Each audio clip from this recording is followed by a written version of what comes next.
Hello everyone, जय हिंद, जय भारत। क्या हाल चाल है जी सभी के। Welcome to our channel.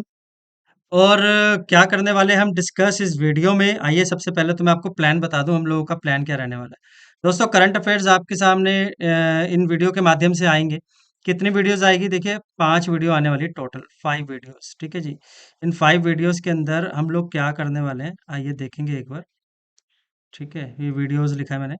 तो जो पहली वीडियो है उसके अंदर हम लोग डिस्कस करेंगे मार्च और अप्रैल के करंट अफेयर्स। ठीक है। सेकंड वीडियो में हम लोग डिस्कस करेंगे मई जून के करंट अफेयर्स। थर्ड वीडियो में हम डिस्कस करेंगे जुलाई और मिड अगस्त तक के current affairs. Apart from this, एक फोर्थ वीडियो भी आएगी आपके सामने, जिसके अंदर हम लोग डिस्कस करने वाले हैं टॉप 100 करंट अफेयर्स क्वेश्चंस। ठीक है जी। Top 100 current affairs MCQs. ठीक है, ये आपके सामने आएगी एक फोर्थ वीडियो। फिफ्थ वीडियो, एक और वीडियो आएगी दोस्तों आपके सामने, जिसके अंदर हम स्टैटिक जीके डिस्कस करेंगे। India's largest, India smallest, India's remote area, remotest area. ठीक है। वेस्टर्न बॉर्डर की तरफ कौन सा सबसे मतलब पहला विलेज है। ठीक है। तो ये सब चीजें हम लोग स्टैटिक जीके में डिस्कस करेंगे। कौन कौन सी वॉर्स हुई इंडिया आफ्टर इंडिपेंडेंस, कौन कौन से इवेंट हुए। नेशनलाइजेशन ऑफ बैंक्स उसके अंदर आता है। लिबरलाइजेशन, प्राइवेटाइजेशन, ग्लोबलाइजेशन वाले इवेंट्स उसके अंदर आते हैं। और कौन सा स्टेट यूटी से स्टेट बना, कौन सा डायरेक्ट यूटी बन गया, कौन सा डायरेक्ट स्टेट बन गया। इंपॉर्टेंट कॉन्स्टिट्यूशनल अमेंडमेंट कौन कौन से हुए। स्टैटिक जीके के ये इंपॉर्टेंट इंपॉर्टेंट टॉपिक्स हम लोग एक वीडियो में डिस्कस करेंगे। दोस्तों, स्टार्ट करते हैं आज की वीडियो। वीडियो स्टार्ट हो उससे पहले ही आप इसको लाइक कर दीजिए जी। शेयर करना है अपने दोस्तों के साथ। ठीक है। और चैनल जरूर सब्सक्राइब करना है आपने। और इन वीडियोस को बिल्कुल अच्छे से देखिए, आपके करंट अफेयर्स बिल्कुल कवर होंगे, जो आपके एनडीए टू 2025 के लिए इंपॉर्टेंट है। ठीक है जी। एनडीए टू 2025 के लिए इंपॉर्टेंट क्वेश्चंस हैं यहाँ से। क्वेश्चन नंबर 1, यहाँ पर आप देख रहे हैं। क्वेश्चन आपसे पूछ रहे हैं कि who has been appointed as the chairman of SEBI. SEBI की फुल फॉर्म क्या होती है? Securities and Exchange Board of India. तो क्या करता है सेबी? तो जो ट्रेडिंग होती है ना, जो शेयर मार्केट होती है, उसका रेगुलेटरी बॉडी है कौन? आपका सेबी। सेबी के न्यू चेयरपर्सन अपॉइंट हुए, नाम है इनका Tuhin Kanta Pandey. Right. The name is Tuhin Kanta Pandey. Tuhin Khan Pandey, आप लोग यहाँ पर नाम देख पा रहे हैं। और ये कौन है? ये आईएएस है, 1987 बैच के। ठीक है जी। तो ये अपॉइंट हुए हैं सेबी के न्यू चेयरपर्सन। तो अपॉइंटमेंट से क्वेश्चन आया दोस्तों, इसको मान करके चलेंगे आप। अपॉइंटमेंट से क्वेश्चन आते हैं। ठीक है।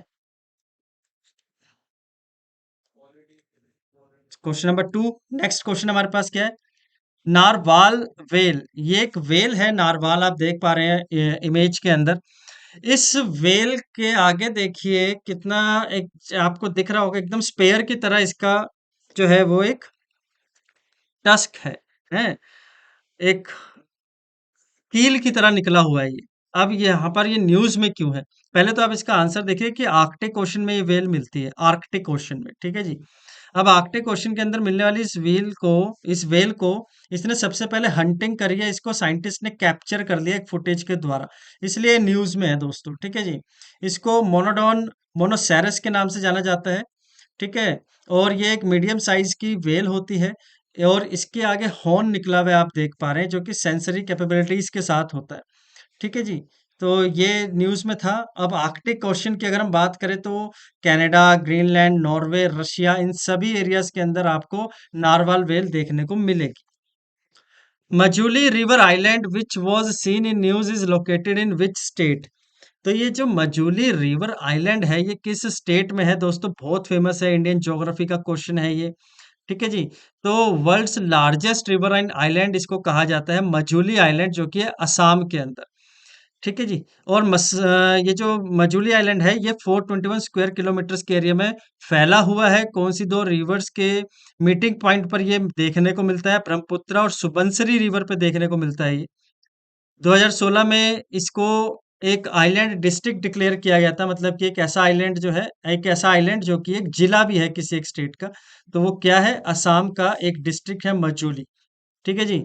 काफी ज्यादा चीजें यहाँ पर देखने को मिलती है, वाटर बॉडीज भी है यहाँ पर, ग्रीनरी भी है, और चावल की खेती यहाँ पर अच्छी खासी होती है। ठीक है जी। अब यहाँ पर हम बात कर रहे हैं ब्रह्मपुत्रा की, तो एक बार हम ब्रह्मपुत्रा का मैप भी देख लेते हैं दोस्तों। ब्रह्मपुत्रा एक ट्रांस हिमालयन रिवर है, मतलब कि तिब्बत एरिया से उठती है और ये वेस्ट साउथ में फ्लो करके इंडिया में एंटर करती है सियांग के नाम से, जैसे कि आप देख पा रहे हैं यहाँ पर। मैं यहाँ पर दिखा देता हूँ जी आपको एक बार, इस रेड कलर, यहाँ ये सियांग के नाम से यहाँ पर देखने को मिल रही है।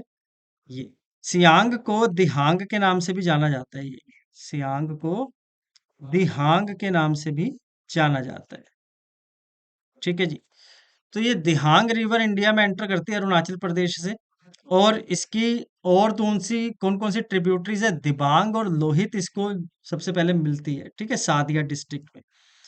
थोड़ा सा आगे चलने के बाद इसको भैया ज्वाइन करती है सुबनसिरी, आप देख पा रहे हैं यहाँ पर। धनसिरी बिल्कुल उसके दूसरे अपोजिट एंड से कनेक्ट करती है।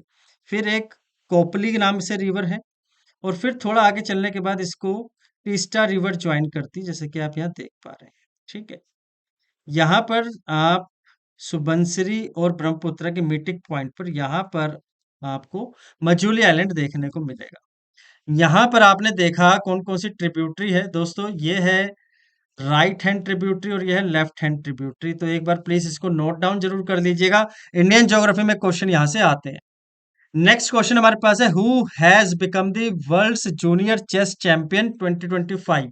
तो नाम है प्रणव वेंकटेश। प्रणव वेंकटेश ने जूनियर चेस चैंपियनशिप जीती है, जो कि फाइड वर्ल्ड जूनियर चेस के नाम से जानी जाती है। He became the fourth Indian, और इन्होंने फॉलो किया है विश्वनाथन आनंद को, पी हरिकृष्णन को और अभिजीत गुप्ता को, और ये फोर्थ जूनियर चेस चैंपियन बन गए हैं इंडिया के, ग्रैंड मास्टर बन गए हैं इंडिया के। नाम है इनका प्रणव वेंकटेश। याद रखेंगे, स्पोर्ट से क्वेश्चन आता है। छापचार कूट फेस्टिवल, ये छापचार कूट फेस्टिवल किस स्टेट में मनाया जाता है दोस्तों? देखिए, आंसर इसका है मिजोरम। मिजोरम के अंदर असम राइफल्स ने सेलिब्रेट किया है लोकल अथॉरिटीज के साथ मिलकर के मिजोरम में चापचार कूट फेस्टिवल। चापचार कूट फेस्टिवल एक स्प्रिंग फेस्टिवल है। यहाँ पर फॉरेस्ट को क्लियर किया जाता है झम कल्टीवेशन के लिए। झम कल्टीवेशन को हम शिफ्टिंग कल्टीवेशन भी कहते हैं, मतलब कि एक जगह को बिल्कुल वैकेंट छोड़ दिया जाता है सो दैट उसके न्यूट्रिएंट्स वो ऑटोमेटिकली गेन कर लें। ठीक है, तो यहाँ पे फॉरेस्ट को क्लियर करके वहां पर खेती बाड़ी की जाती है। इसको हम लोग स्प्रिंग फेस्टिवल छापचार कूट के नाम से जानते हैं। मिजो कम्युनिटीज इसको पूरा दिन सेलिब्रेट करती है। आप ये कह सकते हैं कि एक एग्रीकल्चरल फेस्टिवल है। नेक्स्ट क्वेश्चन हमारे पास है, which country won the ICC championship trophy 2025।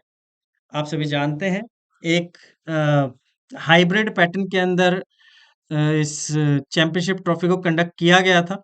Pakistan was the host country, लेकिन इंडिया ने पाकिस्तान में खेलने से मना कर दिया था for the involvement of Pakistan in the terrorist sponsorship. तो इसके चलते आईसीसी ने इंडिया के जितने भी मैचेस थे वो यूएई दुबई में कंडक्ट करने को बोला था। तो इंडिया ने न्यूजीलैंड को फाइनल मैच में हराया, और India is the right answer of this question. आप इसको इमेज में भी देख पा रहे हैं, हालांकि इस क्वेश्चन को आप जानते भी होंगे। जयपुर डिक्लेरेशन को एडॉप्ट किया गया है मार्च 2025 में। दोस्तों, ये एक इंपॉर्टेंट क्वेश्चन है। मैं पहले बता दूं कि ये क्वेश्चन आपको देखने को मिल सकता है, डायरेक्ट क्वेश्चन आपको आपके एग्जाम के अंदर। Not only in NDA, CDS aspirants भी अगर देख रहे हैं तो वो भी इसको इंश्योर कर ले कि यहाँ से आपका क्वेश्चन पूछा जा सकता है।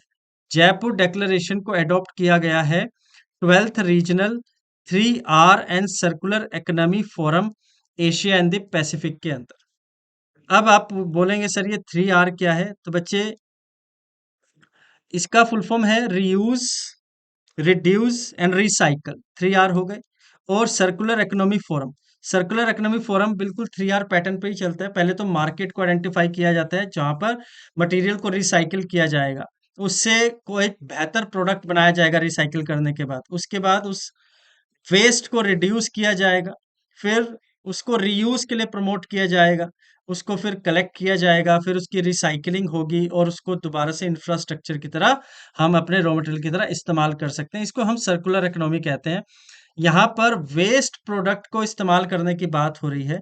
जयपुर डिक्लेरेशन के अंदर ट्वेल्थ रीजनल जो मीटिंग हुई है, रीजनल मीटिंग आप समझ पा रहे हैं, एशिया और पैसिफिक, पैसिफिक ओशियन और जो आपका साउथ एशिया है, इंडियन ओशियन पैसिफिक ओशियन, इसके साथ जितने भी लगती हुई कंट्री है, वो अपना जितना भी वेस्ट प्रोडक्ट है वो डंप करती है ओशियन के अंदर, तो वहां पर ओशियन पॉल्यूशन ज्यादा बढ़ रहा है। ठीक है, तो यहाँ पर एक आइडिया को, एक मैकेनिज्म को अडॉप्ट किया गया है, इसको हम बुला रहे हैं 3R, that is reduce, reuse and recycle. और इसी को जयपुर डेक्लेरेशन बोला गया है दोस्तों। ठीक है, नेक्स्ट क्वेश्चन हम चलते हैं जी। अपार आईडी, अपार आईडी क्या है पहले तो आप ये समझिए। अपार आईडी पूरे इंडिया में स्टूडेंट्स की एक आईडी होगी और इसका एक थीम भी बनाया गया, one nation one student ID. ठीक है जी, नेशनल एजुकेशन पॉलिसी 2020 के चलते ये बोला गया था, जो कि लॉकडाउन के बाद एजुकेशन पॉलिसी आई थी, उसमें बोला गया था कि स्टूडेंट्स को एक आईडी दी जाएगी और उनके जितने भी क्रेडेंशियल्स हैं, उनके जितने भी अचीवमेंट्स हैं, उनकी जितनी भी स्कॉलरशिप है या जितने भी डिग्रीज उन्होंने स्टूडेंट्स ने अचीव करी है, उन सभी को एक आईडी के अंदर ही डिजिटली स्टोर कर दिया जाएगा। और कहीं पर भी वो जॉब लेने जाते हैं या फिर इन फर्दर पढ़ाई के लिए जाते हैं, हायर स्टडीज के लिए, तो वो उस आईडी से ही उनके पूरे के पूरे रिकॉर्ड को देख लिया जाएगा। ठीक है जी, तो अपार आईडी जो है, इसको किस इनिशिएटिव के चलते इस्तेमाल किया जाता है? One nation one student ID. ठीक है जी, इसको हम अपार आईडी बोलते हैं। अपार की फुल फॉर्म है automated permanent academic account registry. Clear? चलेंगे जी, नेक्स्ट क्वेश्चन हमारे पास क्या है? मेलियोडोसिस डिजीज, मेलियोडोसिस डिजीज अभी रिसेंटली काफी ज्यादा न्यूज में रही। ये किस एजेंट से होती है? द आंसर इज बैक्टीरिया, जैसे कि आप देख पा रहे हैं। आप ओडिशा के अंदर मेलिडोसिस केसेस को काफी ज्यादा देखा गया है, जो कि मानसून सीजन में देखा जाता है। ठीक है जी, यहाँ पर आप देख पा रहे हैं। मेलिडोसिस एक बैक्टीरियल डिजीज है। इसको बरखोल्डेरिया स्यूडोमेलाई एक बैक्टीरिया है, जो कि सॉइल के अंदर मिलता है और सरफेस वाटर में मिलता है, ट्रॉपिकल एरियाज के अंदर। Tropical area, Tropic of Cancer and Tropic of Capricorn के बीच का जो एरिया है, जिसको जहाँ पर ईस्टर्लीज विंड चलती है, ट्रेड विंड चलती है, वो वाला इलाका। ठीक है, तो ये साउथ ईस्ट एशिया में, नदर्न ऑस्ट्रेलिया में, इंडियन सब कॉन्टिनेंट में और चाइना के कुछ पार्ट में इस डिजीज को देखा जाता है, जो कि विटमोर डिजीज के नाम से भी जानी जाती है। ठीक है जी, और इसकी फेटेलिटी रेट भी काफी ज्यादा है, 16% टू 50% फेटेलिटी रेट्स है, मतलब कि इसकी कंटेमिनेशन काफी ज्यादा होती है। ठीक है जी, सॉइल से, एयर से, वाटर से ये बीमारियां मॉनसून के टाइम पर देखी जाती है, मेलिडोसिस डिजीज।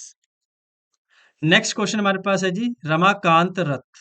रमाकांत रथ, इनकी रिसेंटली डेथ हो गई है, ही रिसेंटली पास्ड अवे। ये किस फील्ड से जुड़े हुए? Literature is the right answer of this question. Odia के थे, ये ओडिशा से बिलोंग करते थे, ओडिया पोएट थे। ठीक है, ब्यूरोक्रेट भी हैं। रमाकांत रथ इनका नाम था, ही पास्ड अवे रिसेंटली, 1934 में इनका बॉर्न हुआ था। ठीक है जी, Indian administrative services that is IAS exam इन्होंने क्रैक किया था और 1956 में इन्होंने ज्वाइन किया था आईएएस। क्लियर? तो रिसेंटली इनकी डेथ हुई है। और लिटरेचर, इन्होंने काफी बुक्स वगैरह लिखी थी।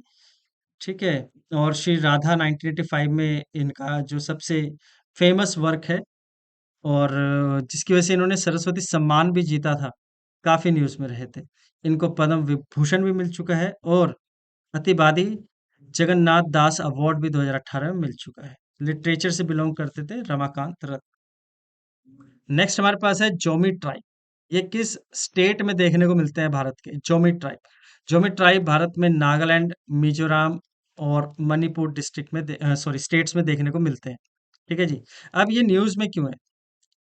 हमार एंड जोमी कम्युनिटीज ने एक एग्रीमेंट साइन कर दिया है कि भैया, ये भी इनके दोनों के रिसेंटली क्लैशेस देखने को मिल रहे थे नागालैंड, मणिपुर और मिजोरम में, उसके ऊपर अभी सीज फायर हो चुका है। ठीक है जी, तो ये एक एथनिक ग्रुप है जो कि चिन, मिजो या कुकी ट्राइब से बिलोंग करते हैं।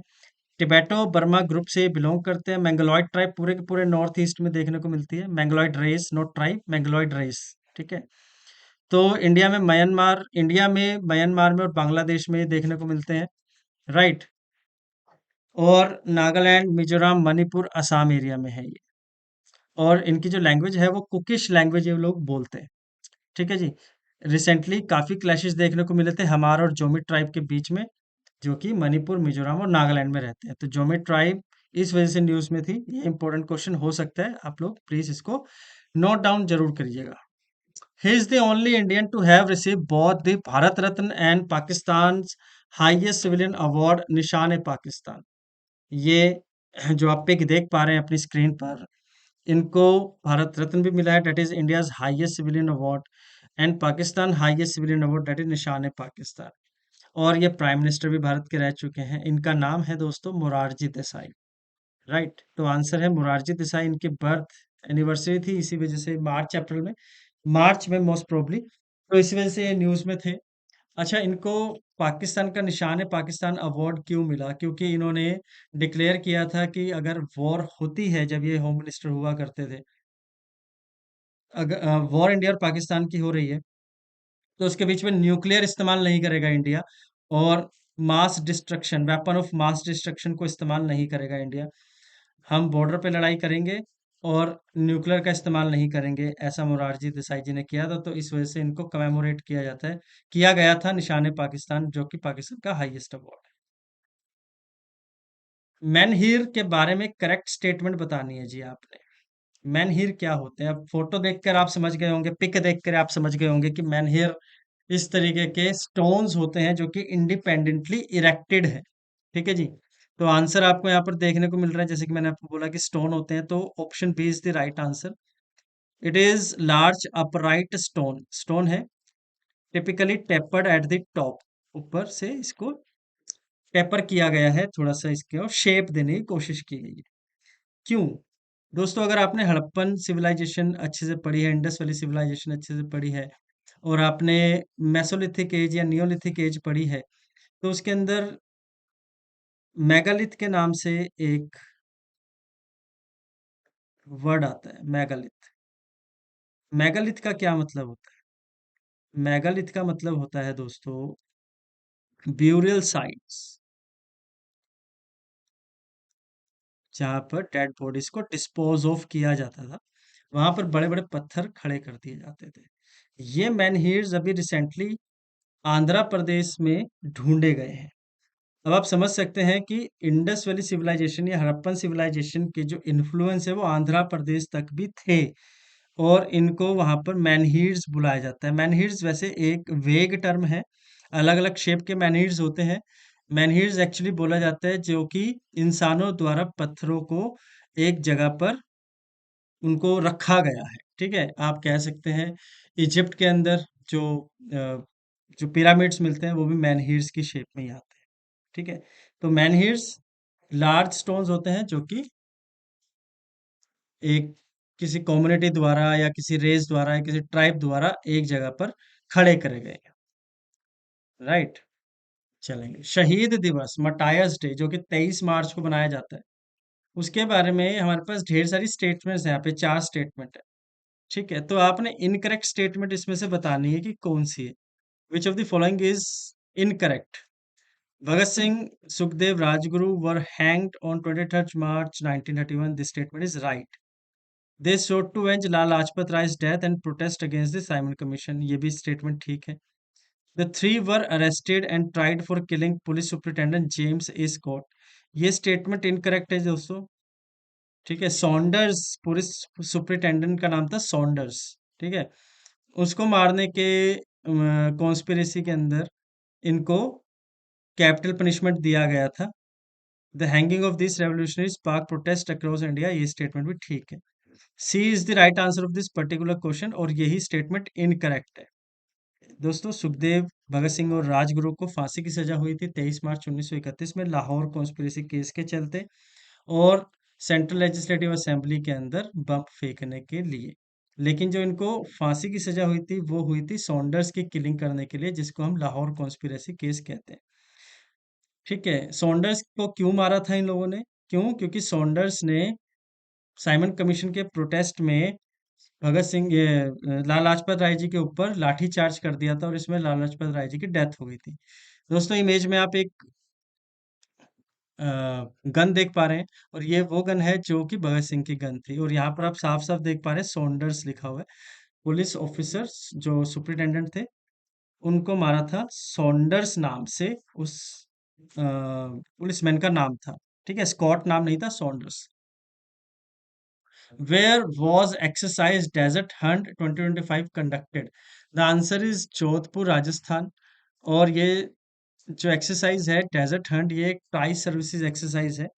ट्राई सर्विसेज एक्सरसाइज में पैरासेफ, मार्कोस एंड गरुड़, तीनों की एक्सरसाइज है ये। तीनों जो सीक्रेट सर्विसेज है या स्पेशल जो आपके स्पेशल ऑप्स हैं, वो इसके अंदर पार्टिसिपेट करते हैं। The answer is Desert Hunt conducted in Jodhpur, Rajasthan. Which organization have launched mission 300 to provide electricity in sub-Sahara Africa? दोस्तों इसका आंसर होगा African development bank and world bank. African development bank, AFDB and world bank, इन दोनों ने मिलकर के mission 300 के नाम से एक मिशन लॉन्च किया है टू प्रोवाइड इलेक्ट्रिसिटी इन सब सहारा अफ्रीका। मतलब क्या है आपका, जो सहारा डेजर्ट वाला रीजन है अफ्रीका के अंदर, वहां पर 2030 तक इलेक्ट्रिसिटी प्रोवाइड करनी है, ठीक है। और 300 जो विलेजेस हैं और सिटीज हैं, उनको इलेक्ट्रीफाई करना है, जैसे कि आप यहाँ देख पा रहे हैं, to provide electricity, right. The answer is African development bank and world Bank. Chapchar Kut festival आपने प्रीवियस क्वेश्चन भी देखा था, एक क्वेश्चन आया था चापचार कूट के नाम से, तो आंसर इज मिजोरम। नेक्स्ट हमारे पास है which country won the ICC champions trophy 2025? The answer is India. दो क्वेश्चन आपके हुए हैं रिपीट यहाँ पर। चलेंगे नेक्स्ट, हमारे पास क्या है जी, कर्क्स रीजन या कुर्स्क रीजन, जो कि न्यूज में रहा रिसेंटली। न्यूज में क्यों रहा, पहले तो देखिए।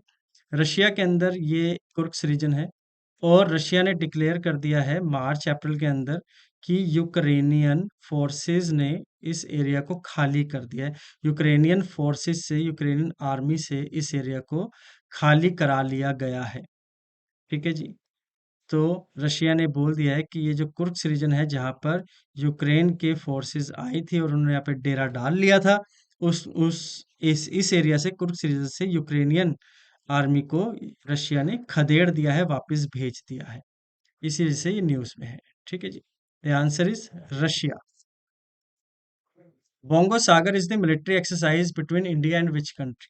दोस्तों पहले, सबसे पहले तो हम थोड़ा सा यहाँ पर एक चीज को अपने दिमाग में डाल लेते हैं कि जो बोंगो सागर है, ये मिलिट्री एक्सरसाइज नहीं है, ये एक नेवल एक्सरसाइज है, ठीक है। अगर हम मिलिट्री एक्सरसाइज की बात कर रहे हैं, इंडिया और बांग्लादेश के बीच में जो मिलिट्री एक्सरसाइज है, उसका नाम है संप्रीति, ठीक है। Sampriti is the military exercise between India and Bangladesh. यहाँ पे बात हो रही है नेवल एक्सरसाइज की, जिसका नाम है Bongo Sagar. India and Bangladesh, right answer is Bangladesh.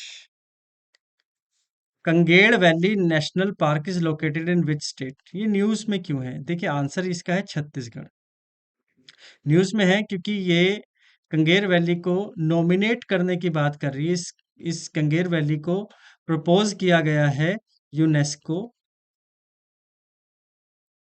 World heritage list में डालने के लिए।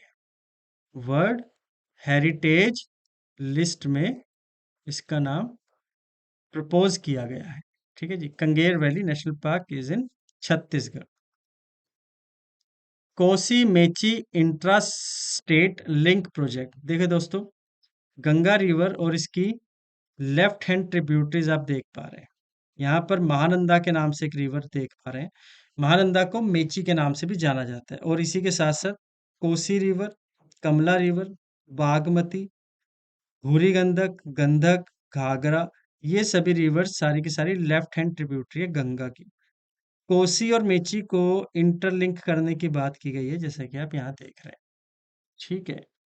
तो यहाँ पर बात हो रही है कोसी और मेची को अगर हम इंटरलिंक करते हैं, तो सबसे पहले तो किस इनिशिएटिव के चलते इसको जोड़ा गया है? प्रधानमंत्री कृषि सिंचाई योजना इज द राइट आंसर। और जैसे ही हमने ये नाम लिया आप समझ गए होंगे, सिंचाई बोला जाता है इरिगेशन को। और इरिगेशन क्या है दोस्तों? एग्रीकल्चर के लिए वाटर अवेलेबल करवाना। ठीक है, तो एग्रीकल्चर को बूस्ट देने के लिए, इरिगेशन को बूस्ट देने के लिए प्रधानमंत्री कृषि सिंचाई योजना के चलते कोसी रिवर और मैची रिवर को इंटरलिंक किया गया है बिहार के अंदर। क्या दोस्तों? Bihar is the state. Which country is the host of biennial multinational air exercise Iniochos? Iniochos एक एयर एक्सरसाइज है जो कि मल्टीनेशनल है, इंडिया ने भी उसके अंदर पार्टिसिपेट किया है। किस कंट्री ने इसको होस्ट किया है? Greece is the right answer of this question. Greece, Iniochos 2025। आप लोगों भी यहाँ पर इजीली देख पा रहे हैं। सुखोई 30 MKI ने पार्टिसिपेट किया था इंडिया की तरफ से। Operation Brahma, operation Brahma news में रहा दोस्तों। यह आपके लिए बहुत इंपॉर्टेंट हो सकता है, पूछा जा सकता है ये question. Operation Brahma actually Myanmar के अंदर एक अर्थक्वेक आया था जिसकी वजह से काफी ज्यादा डिस्ट्रक्शन हुआ। तो इंडिया ने नेबरहुड पॉलिसी का इस्तेमाल करते हुए ऑपरेशन ब्रह्मा को भेजा। और उस ऑपरेशन ब्रह्मा के चलते ह्यूमैनिटेरियन असिस्टेंस, जिसके अंदर पीस पीस कीपिंग फोर्स भी गई है, फूड असिस्टेंस भी गया है, मेडिकल सप्लाईज भी गई है। ये सारी की सारी चीजें हमने दी है म्यांमार को। नेबरहुड पॉलिसी जो कि अर्थक्वेक के चलते काफी ज्यादा डिस्ट्रक्शन को उसने फेस किया था। नेक्स्ट हमारे पास है 14th edition of India Russian naval exercise Indra. Indra को अगर आप थोड़ा सा ब्रेक डाउन करेंगे तो IND stand for India and RA stand for Russia. दोनों की naval exercise the name is Indra, right. 14th edition है जी इसका। अब यह बात है कि ये बायलैटरल एक्सरसाइज इंद्र जो है ये मार्च 28 से 2 अप्रैल 2025 में हुई। कहाँ हुई? चेन्नई में हुई है बच्ची, ठीक है। इंडिया और रशिया के बीच में तो आप स्ट्रेटेजिक पार्टनरशिप देखी, जानते ही हैं इस चीज को तो आप, ठीक है। 2003 में स्टार्ट हुआ था इंद्र, जो कि एक नेवल एक्सरसाइज है इंडिया और रशिया के बीच में, ठीक है जी।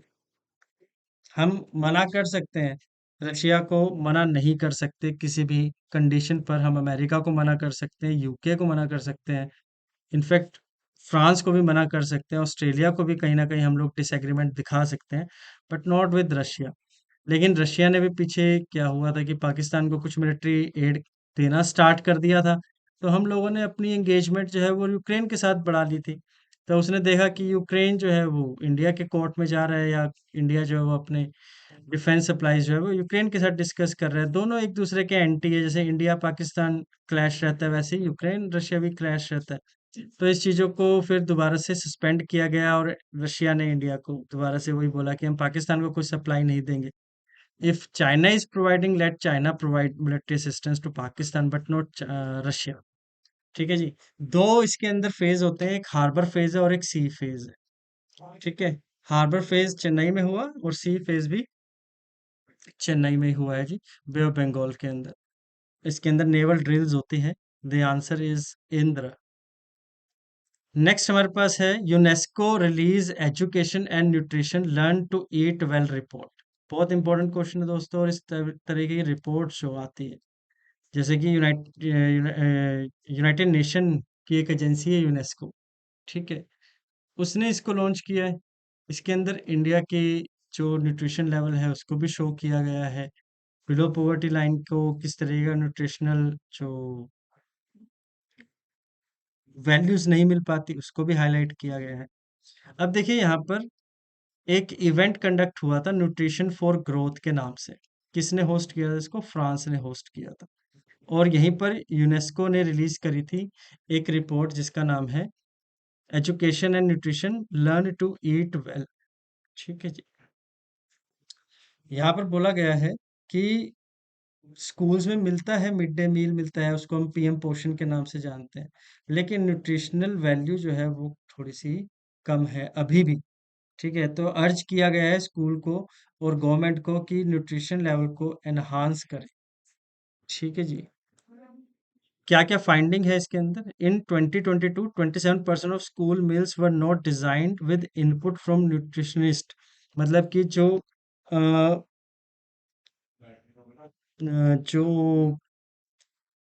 एक्सपर्ट्स हैं उनकी राय लिए बिना ही मील को बनाया जाता है, मतलब कि न्यूट्रिशनल वैल्यू ज़्यादातर नहीं होते। 27% देखा गया कि स्कूल मील्स जो है वो न्यूट्रिशनिस्ट की सलाह के बिना ही खाना प्रोवाइड कर रहे हैं, जिसके अंदर न्यूट्रिशनल गैप आ जा रहा है। 93 आउट ऑफ 187 इवेल्युएटेड कंट्रीज, और 93 कंट्रीज आउट ऑफ 187, 93 कंट्रीज ने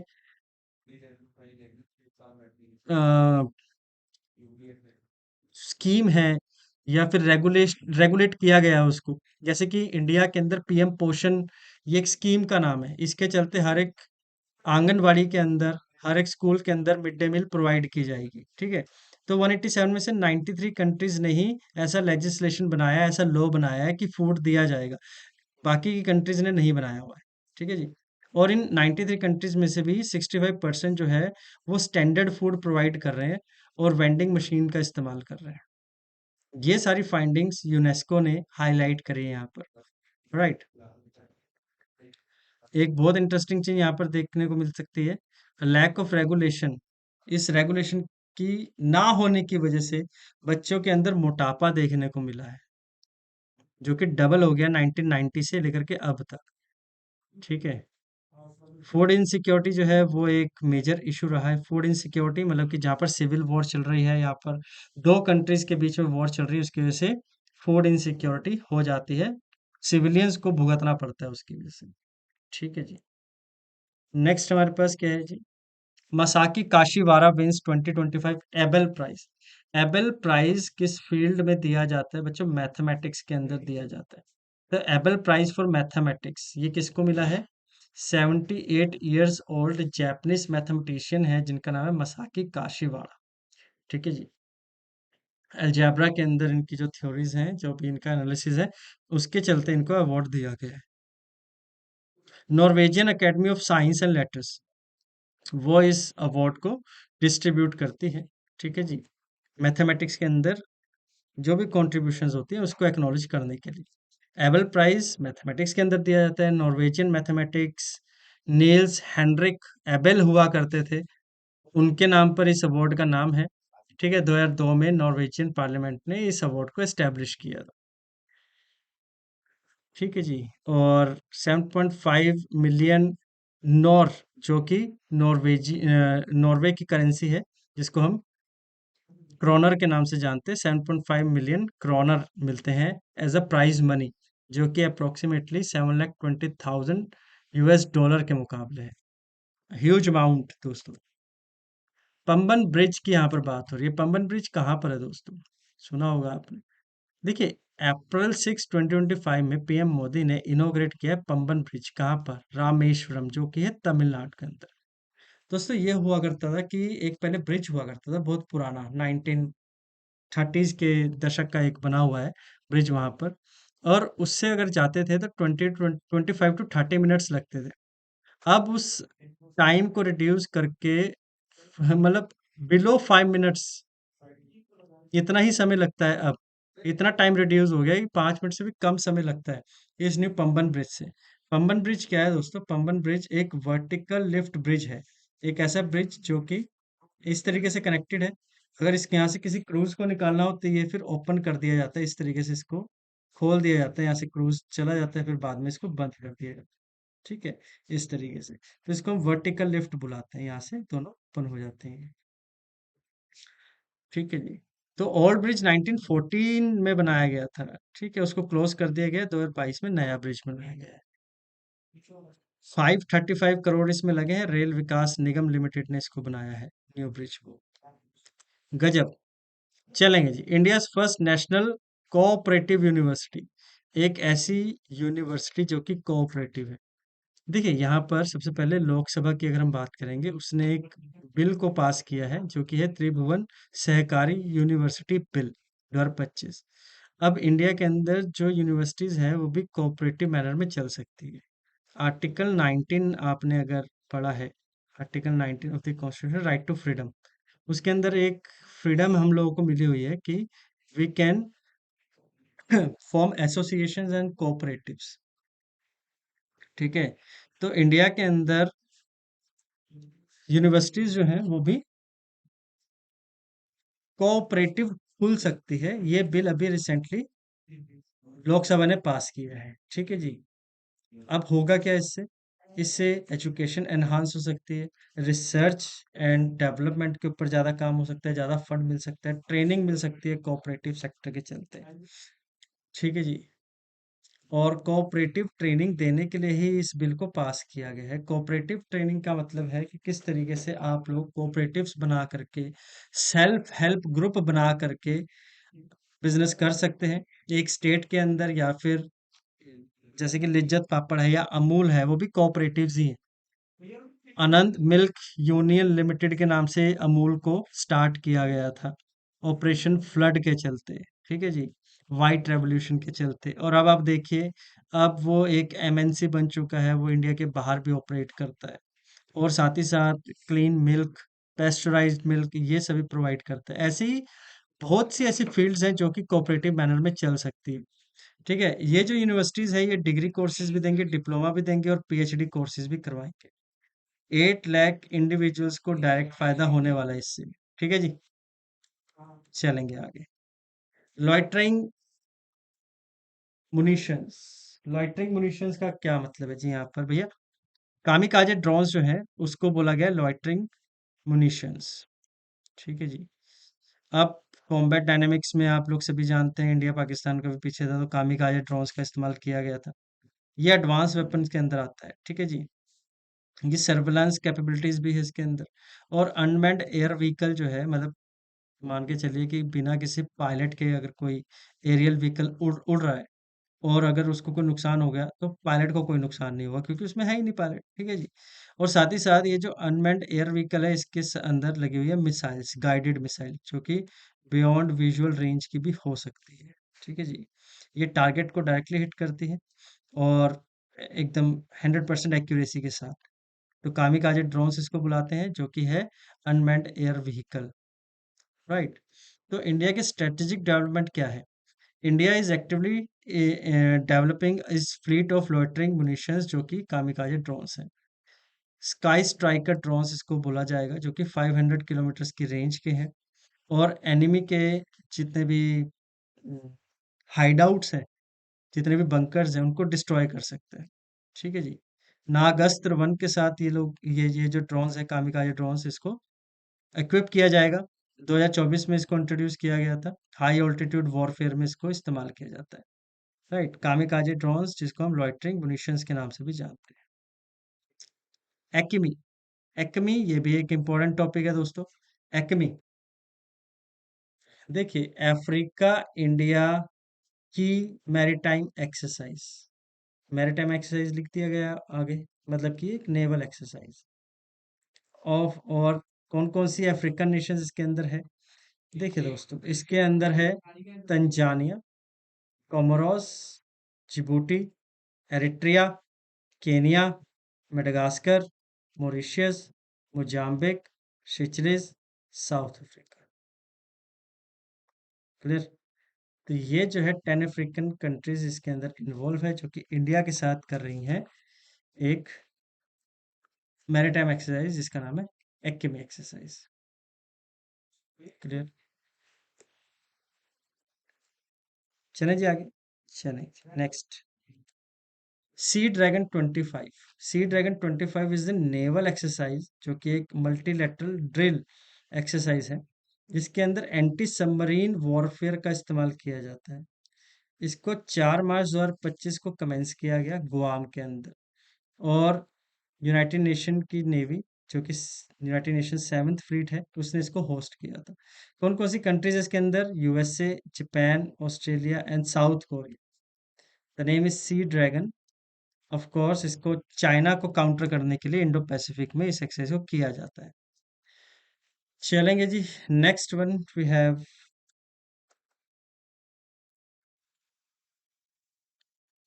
India second stealth frigate Tavasya. Second stealth frigate. देखिए जी, इंडिया जो है, आप सभी जानते हैं कि वो इंपोर्टर की जगह पे एक्सपोर्टर हो गया है। और नेवल इक्विपमेंट्स के अंदर भी इंडिया काफी ज्यादा अच्छा कर रहा है। गोवा शिपयार्ड लिमिटेड, उसने क्या किया जी, इंडिया की इंडिजीनियस शिप बिल्डिंग जर्नी को पूरा किया है और 100% इंडिजीनियस एफर्ट्स के साथ एक फ्रिगेट को तैयार किया गया जो कि तवस्या के नाम से। Right, clear. तो इंडिया के जो सेल्फ रिलायंस है, इंडिया का जो सेल्फ सफिशिएंसी है, इंडिपेंडेंस है, as far as the equipments are concern, as far as the army is concern, as far as the armaments are concern, तो उसके चलते इंडिया का सेकंड फ्रिगेट है तवस्या के नाम से। दोस्तों हमारे पास एक नाम है noma. What is noma? Cancrum oris. ये एक गैंग्रेनियस डिजीज है, मतलब कि गैंग्रील हो जाता है। गैंग्रीन होता है जब जब जब कोई वुंड है, कोई घाव है, कोई चोट आपको लगती है, तो वो हील नहीं हो पाती और वो उसके इन्फेक्शन के चलते वो एक गैंग्रीन के अंदर कन्वर्ट हो जाती है, एक फोड़े के अंदर कन्वर्ट हो जाती है। ठीक है जी, तो इसको बोला जाता है नोमा। ये एक निग्लेक्टेड ट्रॉपिकल डिजीज क्लासिफाई की गई है, डब्ल्यू ने इसको डिक्लेयर किया है दिसंबर 2023 में। ये कहाँ पर है जी? सब सहारा अफ्रीका में होती है और एशिया के कई पार्ट्स में और अमेरिका के कई पार्ट में इसको रिपोर्ट किया गया है। ठीक है जी, बहुत कुछ हो जाता है जी, डिफॉर्मिटी भी हो जाती है, एम्पुटेट करना पड़ता है फिर लेग को या हैंड को, और कहीं ना कहीं सोशल स्टिग्मा भी हो जाता है। ठीक है जी, पॉलीमाइक्रोबियल ऑर्गेनिजम्स उसके साथ जुड़ा हुआ है, मतलब कि बैक्टीरिया के साथ जुड़ा हुआ है। क्यों होती है ये? माल न्यूट्रिशन की वजह से होती है, पुअर ओरल हाइजीन की वजह से होती है, एक्सट्रीम पॉवर्टी की वजह से डिजीज हो जाती है दोस्तों। ठीक है जी, चलेंगे। Next one we have India first frozen zoo. एक ऐसा चिड़ियाघर जो कि फ्रोजन है। तो भैया दार्जिलिंग के अंदर एक जूलॉजिकल पार्क है जिसका नाम है Padmaja Naidu Himalayan zoological park. ये इंडिया का फर्स्ट फ्रोजन जू है। इस इनोवेटिव फैसिलिटी को इसलिए बनाया गया है क्योंकि जेनेटिक मटेरियल जो है उसको हम प्रिजर्व करके रख सकें, जो कि हिमालयन स्पीसीज हैं उनके जितने भी जेनेटिक मटेरियल है, जितना भी उनका डीएनए है, हेयर है, स्किन है, उसको हम प्रिजर्व करके रख सकें। ठीक है जी, कोलैबोरेशन हुआ है centre for circular and molecular biology in Hyderabad, उसके साथ दार्जिलिंग डेट इज वेस्ट बंगाल का क्या हुआ है? कोलैबोरेशन हुआ है। और ये डीएनए सैंपल्स कलेक्ट करेंगे और उसको लिक्विड नाइट्रोजन में -196 डिग्री सेल्सियस पे रखा जाएगा। रेड पांडास और स्नो पांडा जो है, जो कि एक्सटिंक्शन के पास आ गए हैं। ठीक है जी, मतलब कि वो वल्नरेबल स्पीसीज के अंदर आते हैं, एक्सटिंक्शन उनका होने वाला है, लुप्त वो होने वाले हैं। तो अगर हम उनके डीएनए सैंपल्स को कलेक्ट करके रखें तो उनके इस एक्सटिंक्शन को उस उनको गुप्त उनको मतलब कि उनकी जो स्पीसीज है, उनकी जो जनरेशन है, उसको गुम होने से रोका जा सकता है। ठीक है जी, ये जेनेटिक क्रायो बैंक होता है जहाँ पर डीएनए, स्पर्म, एग इन सभी को माइनस टेम्परेचर में रखा जाता है। ठीक है जी, उनकी जेनेटिक वैरायटी को प्रोटेक्ट करने के लिए लो टेम्परेचर पे रखा जाता है सो दैट वो स्टेबल रहे और वो खराब ना हो। Who was the WHO second global conference? I am so sorry about it, मैंने हु बोल दिया। Where was the WHO second global conference on air pollution and health 2025 organised? The answer is Cartagena, जो कि Colombia में है। The second World Health Organization global conference on air pollution and health, ये Cartagena में हुआ है। WHO ने इसको कंडक्ट किया है, साथ ही कोलंबिया ने और यूनाइटेड नेशन ने इसको कोलैबोरेट किया है। दूसरी एजेंसीज भी जैसे कि United Nation Environment Programme and World Meteorological Organization, वो भी इसके अंदर पार्टिसिपेट कर रही थी। क्या है भैया इसका एम? क्या है? क्लीन एनर्जी और क्लीन एयर, ये दोनों ही चीजें वर्ल्ड हेल्थ ऑर्गेनाइजेशन के टारगेट के अंदर है कि हम लोग जो एयर पोल्यूशन है उसको कम करें, जो भी क्लाइमेट चेंज है उसको हम लोग रोकें, और पार्टिसिपेंट कंट्रीज जो है उनको भी हम बोलें कि कार्बन एमिशन ना करें या फिर कम करें। ठीक है जी, नेक्स्ट क्वेश्चन हमारे पास, which state has become the first state in the country to adopt the agrivoltaic project? दोस्तों क्या होता है यहाँ पर, जैसे कि खेत है, ठीक है, और यहाँ पर पिलर्स वगैरह लगा करके इस तरीके से ऊपर सोलर पैनल्स को इरेक्ट किया जाता है, सो दैट एग्रीकल्चर भी हो और फोटोवोल्टाइक से क्लीन एनर्जी भी मिले, और जो इनकम है फार्मर्स की उसके अंदर भी इंक्रीज देखने को मिलता है। Which state has become the first state in the country to adopt agro voltaic project? तो Uttar Pradesh is the right answer. Uttar Pradesh is the first state in India to adopt the agri voltaic project. यहाँ पर क्या होता है कि solar farming, मतलब कि farmers जो है वो इलेक्ट्रिसिटी भी जनरेट कर सकते हैं, साथ ही साथ अपनी फसल भी उगा सकते हैं। ठीक है, फोटोवोल्टाइक्स टेक्नोलॉजी का इस्तेमाल करके। मतलब क्या है कि वो सोलर पैनल्स अपने एग्रीकल्चरल फील्ड पर लगा सकते हैं। Gangotri national park is located in which state? Gangotri national park है उत्तराखंड में। ठीक है जी। गंगोत्री नेशनल पार्क जो कि उत्तरकाशी डिस्ट्रिक्ट के अंदर है, उसको टूरिस्ट के लिए खोला गया। ठीक है जी। जो भागीरथी रिवर है उसका अपर कैचमेंट एरिया जो है वहां पर ये लोकेटेड है, और वहां पर टूरिस्ट को टूरिस्ट के लिए इस प्लेस को खोला गया है। ठीक है जी। अब ये जो है इंडिया और चाइना के बॉर्डर के पास है। ठीक है जी। साथ ही साथ केदारनाथ वाइल्ड लाइफ सेंचुरी उसके साथ भी अपना बॉर्डर शेयर करता है। गोविंद नेशनल पार्क जो है वो भी उत्तराखंड में है, उसके साथ ही अपनी बॉर्डर शेयर करता है। ठीक है। बहुत मेजर पीक्स है वहां पर आपके गंगोत्री नेशनल पार्क में, जैसे कि आपको नाम से ही सुनने को मिल रहा है Gangotri, which is the source of river Ganga. ठीक है, तो रिवर गंगा का सोर्स यहाँ पर एक नेशनल पार्क की तरह बनाया गया है। ठीक है, इसको ओपन किया गया क्योंकि वहां पर हैवी स्नोफॉल होती है, और स्नोफॉल के बाद इसको ओपन किया गया है। ठीक है जी। गंगोत्री ग्लेशियर है यहाँ पर, जो कि गंगा रिवर का ओरिजिन पॉइंट है। बलपाक्रम नेशनल पार्क कहाँ पर है? It is in Meghalaya.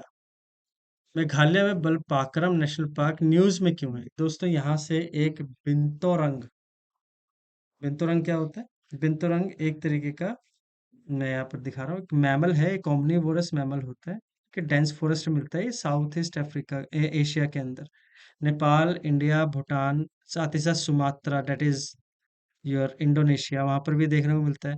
Borneo, Java, Sumatra, तीनों ही आइलैंड है इंडोनेशिया के, वहां देखने को मिलता है। ठीक है जी। तो इसको आइडेंटिफाई किया गया है बिंटोरोंग को मेघालय के अंदर, इसलिए न्यूज में है। राइट, चलेंगे आगे। Prime minister Narendra Modi recently presented a Dokra brass peacock to prime minister of which country? Thailand के जब प्राइम मिनिस्टर यहाँ पर आई थी, उनको Dokra brass peacock boat, brass peacock boat, एक नाव, वो दी गई है। ठीक है जी, एज अ गिफ्ट।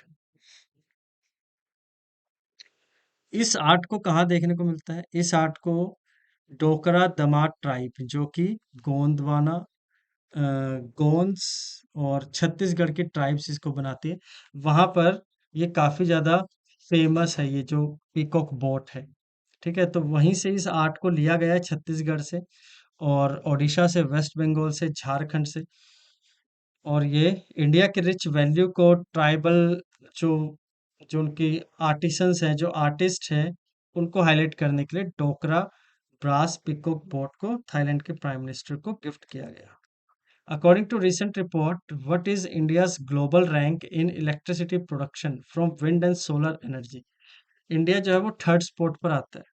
ठीक है जी, इंडिया थर्ड रैंक पर आता है, और जर्मनी को ओवरटेक कर दिया इंडिया ने, और थर्ड कंट्री बन गया है जो कि विंड एनर्जी से और सोलर एनर्जी से इलेक्ट्रिसिटी प्रोड्यूस करता है।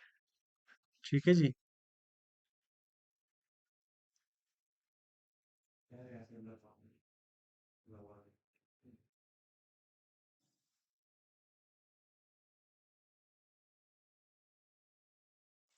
दोस्तों नेक्स्ट क्वेश्चन क्या है हमारे पास? देखिए बहुत ही जबरदस्त क्वेश्चन हमारे पास आ रहे हैं।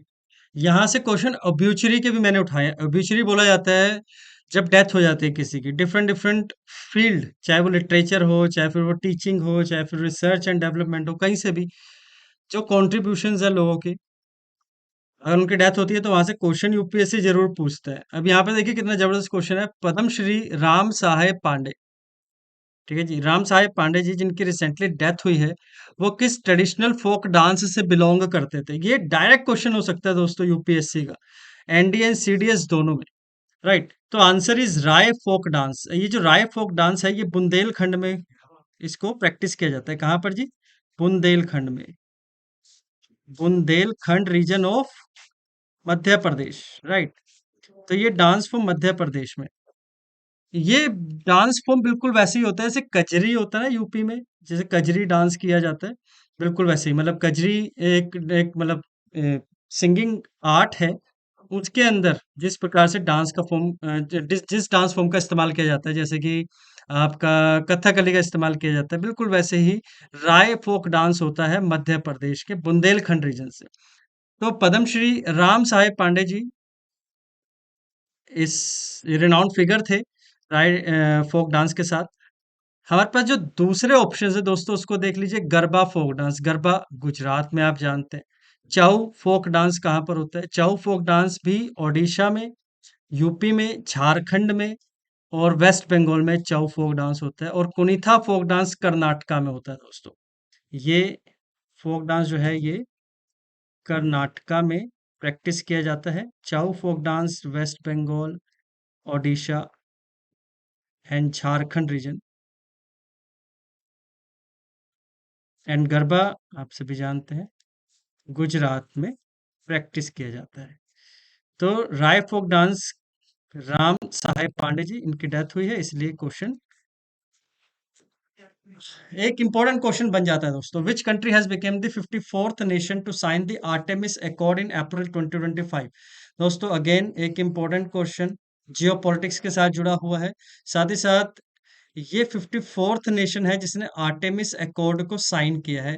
अब इंडिया के नेबर की अगर हम बात करें तो Bangladesh is the 54th nation जिसने आर्टेमिस अकॉर्ड साइन किया है। अब आर्टेमिस अकॉर्ड क्या है? आर्टेमिस अकॉर्ड 2020 में यूनाइटेड स्टेट्स ऑफ अमेरिका और उसकी जो एजेंसी है नासा, इन्होंने बोला था कि पीसफुल प्रैक्टिसेस के साथ आप स्पेस एक्सप्लोरेशन करेंगे। जब भी आप स्पेस के अंदर कोई सैटेलाइट छोड़ते हैं या क्लस्टर ऑफ सैटेलाइट छोड़ते हैं, तो बी रिस्पॉन्सिबल, क्योंकि डेब्रिस काफी ज्यादा इकट्ठी हो जाती है। तो एक रिस्पॉन्सिबल मैनर के साथ आप लोग जो भी आपके स्पेस प्रोग्राम्स हैं उसको रन करेंगे। तो बांग्लादेश के इन सभी एफर्ट्स को देखते हुए कि वो भी उतरना चाह रहा है साउथ एशिया के अंदर, जैसे India is the you know की रनर, अगर हम बोले स्पेस एक्सप्लोरेशन की, तो India became the key runner. तो बांग्लादेश भी इन्हीं सब एफर्ट्स के ऊपर आ रहा है। अब इंडिया के नेबर्स अगर उतरते हैं स्पेस एक्सप्लोरेशन के अंदर, तो भैया वो पीसफुल होना चाहिए, इंडिया कोई खतरा ना हो। ठीक है, साथ ही साथ वो पूरे स्पेस एक्सप्लोरेशन के साथ भी वो पीसफुल होना चाहिए। ठीक है जी। तो Bangladesh became the 54th nation to sign the Artemis Accord. ठीक है जी। यहाँ पर आर्टिमिस अकॉर्ड देखिए कि कोऑपरेशन है, ट्रांसपेरेंसी और रिस्पॉन्सिबल बिहेवियर है स्पेस मिशन के अंदर। 2020 में नासा ने और यूएस डिपार्टमेंट ऑफ स्टेट ने इसको लॉन्च किया था। आउटर स्पेस ट्रीटी के आउटर स्पेस ट्रीटी जो रेस्क्यू ऑपरेशंस हैं और जो रिटर्न एग्रीमेंट है वो आपके ट्रांसपेरेंट होने चाहिए। ठीक है जी। तो ये सभी एफर्ट जो है आर्टेमिस अकॉर्ड कहलाते हैं। Bangladesh became the 54th nation to sign. Genome India Project was launched by which institution? Next question है जी हमारे पास। ठीक है जी। जिनोम इंडिया प्रोजेक्ट, अब आप सभी ने सुना होगा, ये मैं बात कर रहा हूँ 2015 के अकॉर्डिंगली। 2015 में जिनोम सीक्वेंसिंग के नाम से एक एफर्ट लॉन्च किया गया था। Genome sequencing.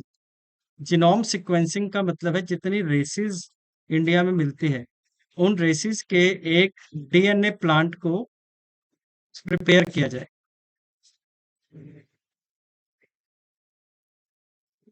डीएनए प्लांट को प्रिपेयर किया जाए। ठीक है जी। अब डीएनए प्लांट का मतलब है कि आपके पास एक पूरा का पूरा रजिस्ट्री हो कि कौन सा डीएनए किस रेस से बिलोंग करता है। अब आप पूछेंगे कि इसकी क्या रिक्वायरमेंट है? दोस्तों जितने भी हमारी एलोपैथिक मेडिसिन है, वो उसके जितने भी रिसर्च एंड डेवलपमेंट होते हैं, जितने भी रिसर्च उसके ऊपर होती है, वो होती है बाहर की कंट्रीज में और इंडियन मार्केट में उसको उतार दिया जाता है। और उसको प्रिस्क्राइब करना स्टार्ट कर देते हैं, जैसे पैरासिटामोल हो गया, डिक्लोफेनाक हो गया या दूसरी कोई भी मेडिसिन है।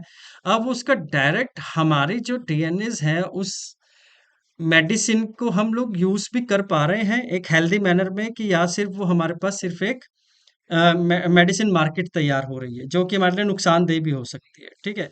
तो जीनोम सीक्वेंसिंग के अंदर 130 मिलियन ऑटोसोम डीएनएज़ जो कि नॉन सेक्स क्रोमोसोम्स होते हैं, और 50 million X and Y chromosomes जो कि आपके सेक्स क्रोमोसोम होते हैं, उसका एक डाटा बैंक तैयार किया है, ठीक है? ये डिपार्टमेंट ऑफ बायोटेक्नोलॉजी के अंदर आता है, ठीक है?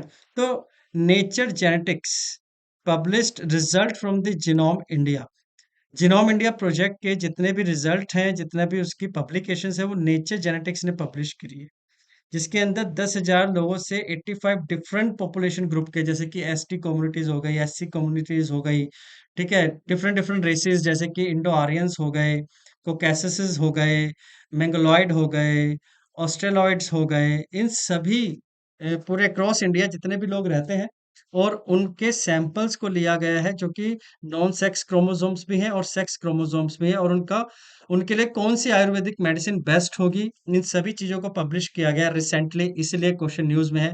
जिनोम इंडिया प्रोजेक्ट एक इंपॉर्टेंट क्वेश्चन हो सकता है आप सभी के लिए। डिपार्टमेंट ऑफ बायोटेक्नोलॉजी ने इस पूरे प्रोजेक्ट को लीड किया है और नेचर जेनेटिक्स ने इसको पब्लिश किया है। नेक्स्ट क्वेश्चन हमारे पास है दोस्तों, BM-04 is a short range ballistic missile. दोस्तों डीआरडीओ ने short range ballistic missile 04 BM-04 को अभी क्या किया है, टेस्ट फायर किया है। 1500 किलोमीटर की रेंज है और 500 केजी का वॉर हेड ये कैरी कर सकती है। नेक्स्ट हमारे पास है जी, which country has become the first African country to sign the countries partnership framework with the international solar alliance. International solar alliance ISA, ये एक ब्रेन चाइल्ड है इंडिया का, और इंडिया ने बोला था कि सोलर एनर्जी को हम लोग यूटिलाइज करेंगे instead of bagging from the nuclear technologically advance countries, जो कि ऑस्ट्रेलिया है, फ्रांस है, USA, इनसे हम लोग कुछ चीज मांगे और अपनी एनर्जी रिक्वायरमेंट्स को पूरा करें। इससे अच्छा है कि हम लोग डायरेक्ट सोलर एनर्जी को अडॉप्ट करें, और इंडिया ने 2019 में इंटरनेशनल सोलर अलायंस के नाम से एक फ्रेमवर्क बनाया था। यहाँ पर क्वेश्चन है कि अफ्रीका की पहली कौन सी कंट्री है जिसने कि कंट्री पार्टनरशिप फ्रेमवर्क साइन किया है ISA के साथ, तो Mauritius is the right answer. Mauritius की जितनी भी एनर्जी नीड्स हैं, और उसके पास जितने भी रिसोर्सेज है, उसके पास जितना भी एरिया है, उसके पास जितने भी फंड्स हैं, उसके अकॉर्डिंगली उसकी कितनी एनर्जी रिक्वायरमेंट पूरी हो रही है, उसको बोल रहे हैं कंट्री पार्टनरशिप फ्रेमवर्क, ठीक है? उसकी टोटल रिक्वायरमेंट नीड्स को इंटरनेशनल सोलर अलायंस पूरा करेगा। तो Mauritius became the first country who signed the country partnership framework with the ISA.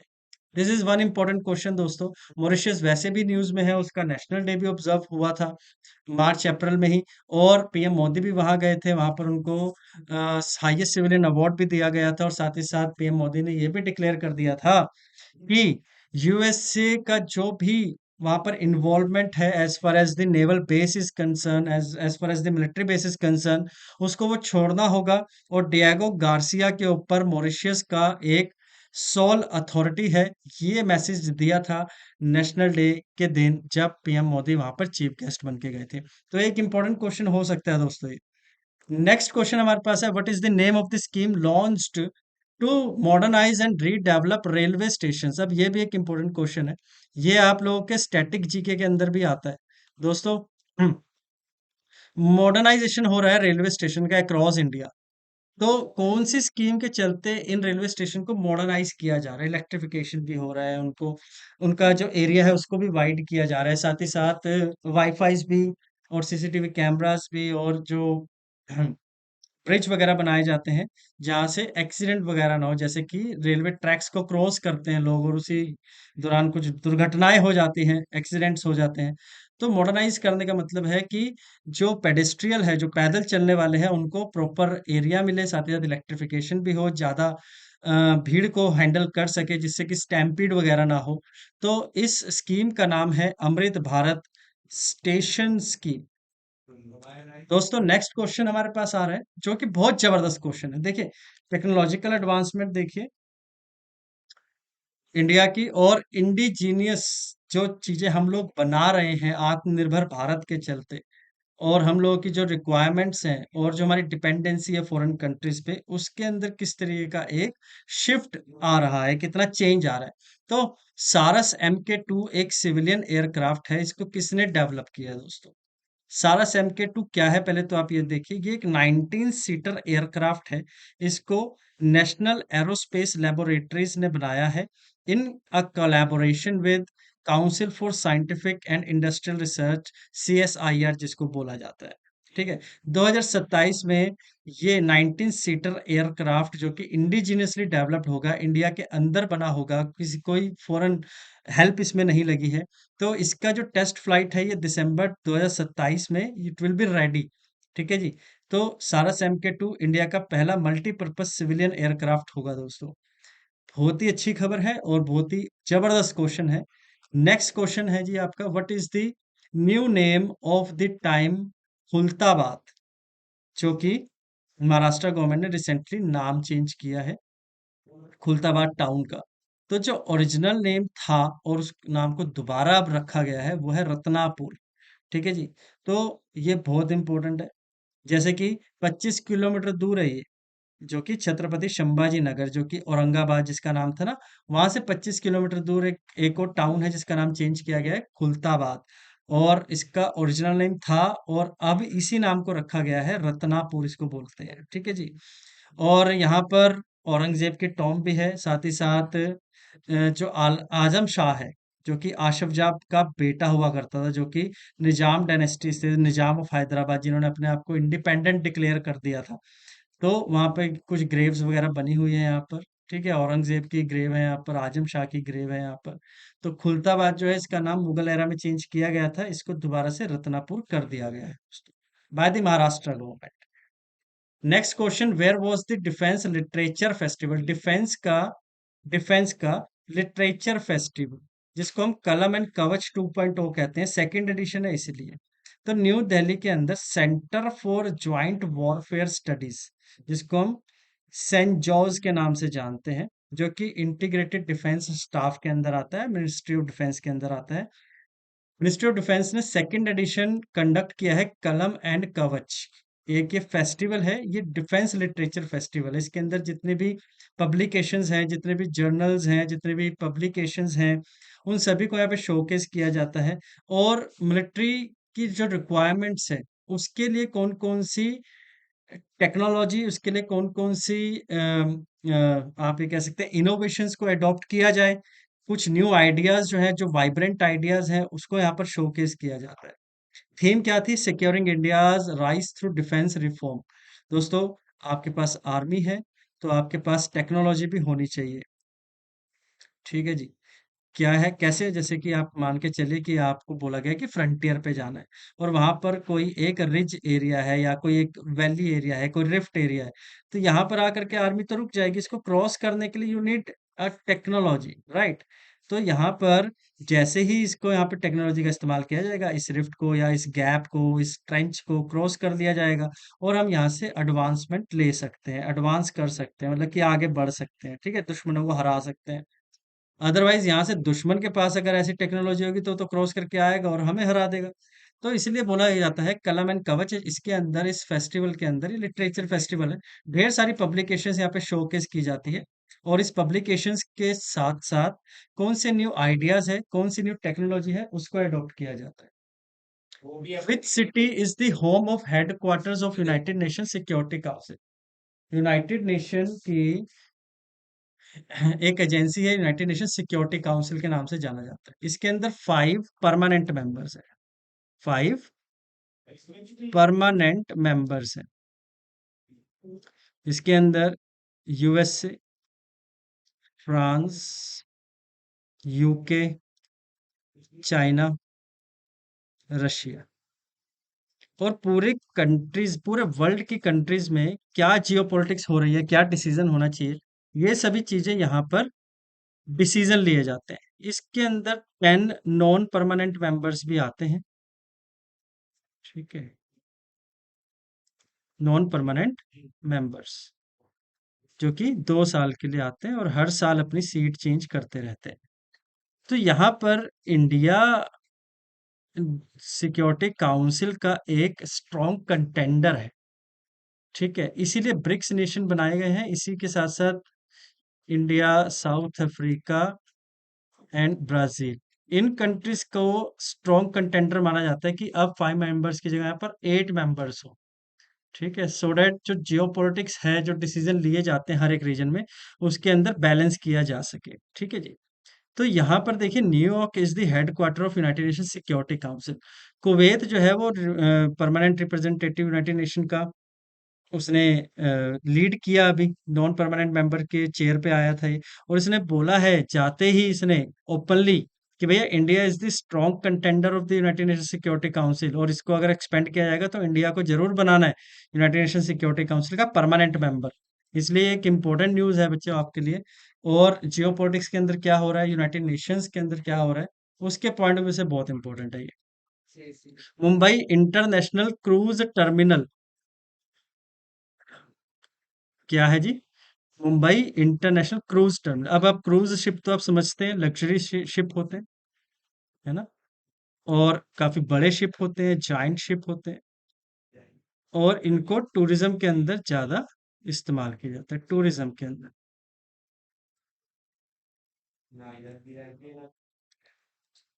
ठीक। अब क्या इंडिया के पास अपने कोई क्रूज शिप हैं? अगर हैं तो वो फिर हम लोगों ने बाहर से कैप्चर किए हैं। ठीक है जी। तो यहाँ पर है क्रूज भारत मिशन, एक मिशन है क्रूज भारत मिशन। ये एक मिशन है जो इंडियन गवर्नमेंट का एक फ्लैगशिप मिशन है। इसके चलते मुंबई इंटरनेशनल क्रूज टर्मिनल बनाया जाता है, या बनाने की कोशिश की जा रही है अभी, जो कि इंडिया का largest world class cruise terminal है, मतलब कि स्टेशन होगा। इसको इनॉग्रेट किया गया रिसेंटली। ठीक है जी। और यहाँ पर एक एक टर्मिनल बनेगा, एक ऐसा स्टेशन बनेगा जहां पर क्रूज शिप आकर के डॉक करेंगे। ठीक है, और दुनिया भर से भी जो है क्रूज वो यहाँ पर आके डॉक करेंगे, जिससे टूरिज्म काफी ज्यादा इंक्रीज हो। नेक्स्ट क्वेश्चन है, which organisation has launch the aim for nature initiative on earth day? Earth day, और इस दिन एम फॉर नेचर इनिशिएटिव किसने लॉन्च किया? दोस्तों आंसर है यहाँ पर FAO, that is food and agriculture organisation. Food and agriculture organisation ने एम फॉर नेचर इस इनिशिएटिव को लॉन्च करके ये मतलब पूरा मैसेज दिया है कि फूड सिक्योरिटी होनी चाहिए सबके पास। फूड सिक्योरिटी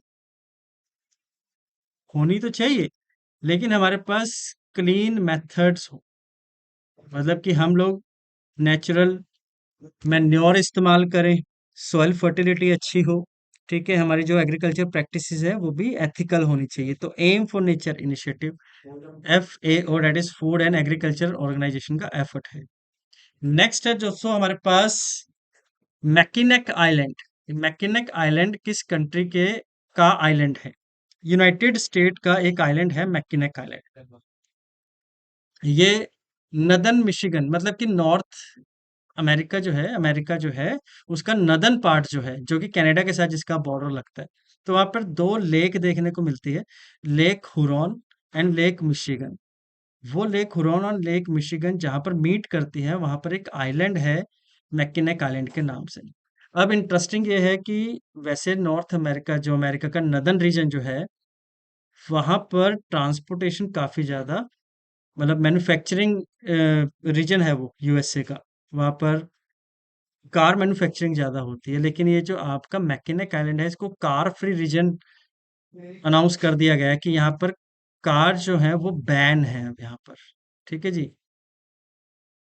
और ट्रांसपोर्टेशन होगा तो किससे होगा? अब हॉर्सेस को दोबारा से इंट्रोड्यूस किया गया है। आप ये कह सकते हैं कि जो ब्यूटी है, जो इन्वायरमेंट है उस पूरे रीजन का, उसको मेंटेन करने के लिए, और वहीकुलर एमिशन, जिससे कि कार्बन एमिशन होता है, पोल्यूशन काफी ज्यादा फैलता है, उसको कंट्रोल करने के लिए हॉर्सेस को मोड ऑफ ट्रांसपोर्टेशन दोबारा उतारा गया है। Sea cure project is an initiative of which country?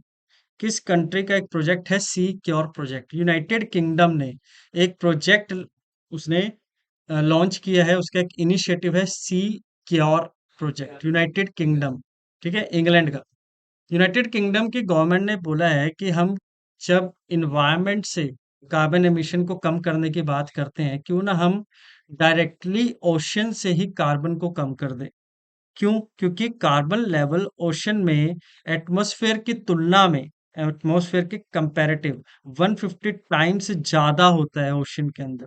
तो अगर हम सी वाटर से ही लो कॉस्ट में और लार्ज स्केल के चलते कार्बन एमिशन को कम करें या फिर कार्बन डाइऑक्साइड को ब्रेक डाउन करना स्टार्ट कर दें, तो ऐसा हो सकता है कि जो आप लोगों के लिए ये सस्टेनेबल डेवलपमेंट गोल्स हैं, जिसके अंदर कार्बन एमिशन को कम करने की बात की गई है, तो वो ओशन से कार्बन को कम करके भी किया जा सकता है। तो उसके लिए सी क्योर प्रोजेक्ट लॉन्च किया है यूनाइटेड किंगडम ने।